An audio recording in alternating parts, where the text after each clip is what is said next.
Hola, soy Matías Quintero. ¿Qué encontrará la gente en mi libro? El libro está separado en dos tomos. El primer tomo, digamos que es como una especie de diario de campo, donde fui registrando muy fielmente lo que iba sucediendo en todo el proceso de como la investigación de la recuperación del pigmento azul egipcio.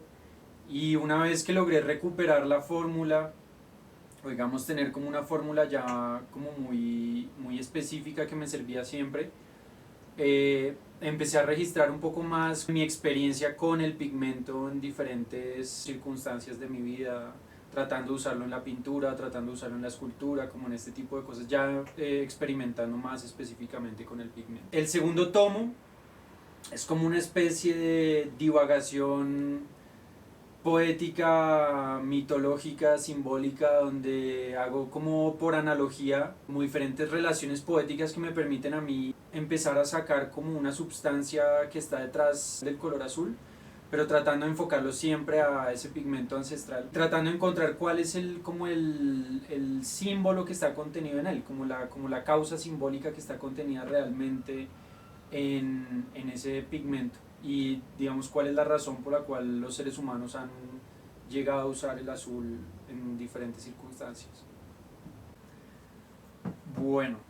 digamos que el libro parte de un par de textos que yo empecé a escribir de la mano del proceso del desarrollo del pigmento y de algo que a mí me parece que es fundamental en el arte, y es las relaciones, como los vínculos afectivos en la vida cotidiana, que es lo que acaba como constituyendo finalmente la esencia del hacer artístico. A mí, pues, Proteo me invita como con la intención de empezar a explorar el libro como una posibilidad plástica. Empezamos a revisar estos textos que yo tenía muy crudos todavía en ese momento, ya desde un punto de vista mucho más editorial, como de, bueno, qué es lo que vamos a decir, qué es lo que queremos decir, y ya se empieza a pensar en la posibilidad de hacer dos tomos que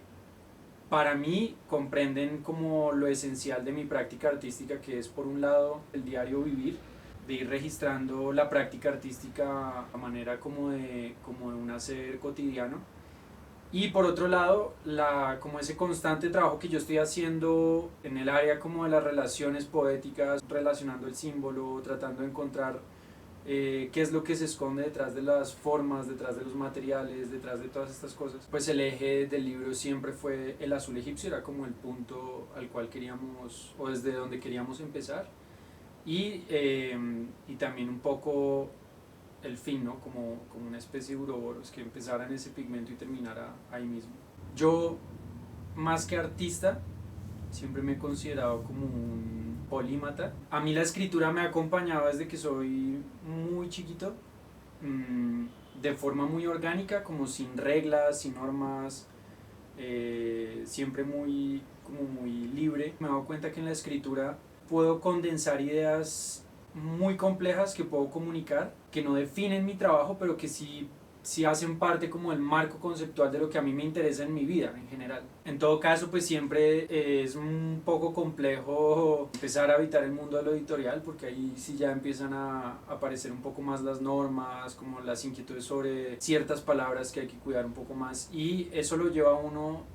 desde el punto de vista creativo como a muchas confrontaciones, porque uno siempre quiere tener como total libertad y uno quisiera poder escribir mal ortográficamente sin que eso fuera un problema, ¿sí? Porque pues eso hace parte precisamente como de la identidad de ese texto, pero digamos que ese trabajo en editorial y eso me ha permitido entender que también a veces el lector tiene una forma de entender el texto diferente que la forma que tendría de aproximarse a una obra un espectador. Uno sí tiene que intentar atender a esa estructura de pensamientos, y lo que uno busca es poder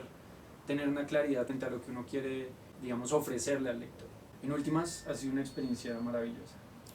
Entonces, ambos tomos tienen una cara B. Las caras B de ambos tomos, digamos que interactúan entre sí, componen una especie de afiche o de pieza gráfica de edición limitada. La imagen en esta pieza la he pensado mucho desde el punto de vista de un blueprint, una imagen hecha con líneas blancas sobre un fondo azul. Como figura de lenguaje visual me parece que contiene muchos de los elementos que conceptualmente están contenidos en toda la investigación del azul egipcio, toda la cuestión, por ejemplo, de la profundidad y la superficie, ¿no? Toda la idea como del ser creador. La idea de poder ensamblar estos dos tomos atiende a como esta imagen que hay como de los mapas del tesoro en las películas, libros como de Sherlock Holmes y este tipo de cosas donde hay como que uno, si hay un interés como por descifrar esa imagen, tiene que empezar a jugar como con la construcción de esas imágenes. En últimas, la imagen puede tener como varios desenlaces dependiendo de cómo el lector decida ensamblar la imagen. Finalmente no hay nada definitivo ahí. Sí hay como en mi mente una imagen que es la imagen final que queda, pero dadas las posibilidades que ofrecen estos libros como materia, como objetos articulable, la cosa es poder permitirle al espectador que también, o al lector que también haga parte de la producción de la obra en últimas. Esta posibilidad de una materia que en sí misma es un caos, que deriva en un orden según la persona que lo decida organizar una armonía de esos elementos.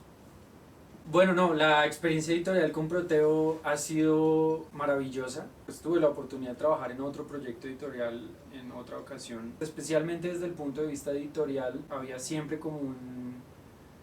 una necesidad de imposición muy fuerte. En Proteo me ha pasado todo lo contrario, es como siempre una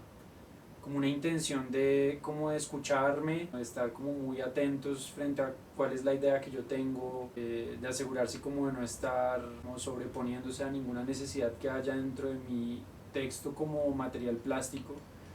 Y me ha gustado mucho también como el desenlace material, que al comienzo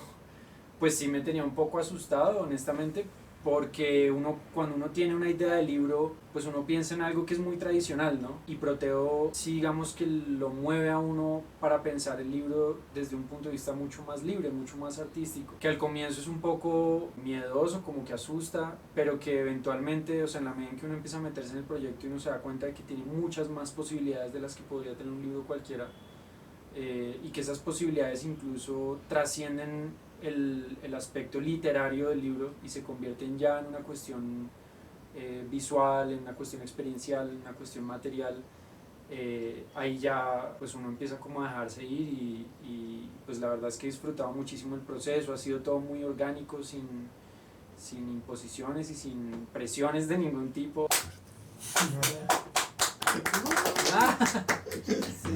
Los invito a conseguir mi más reciente publicación editada por Proteo.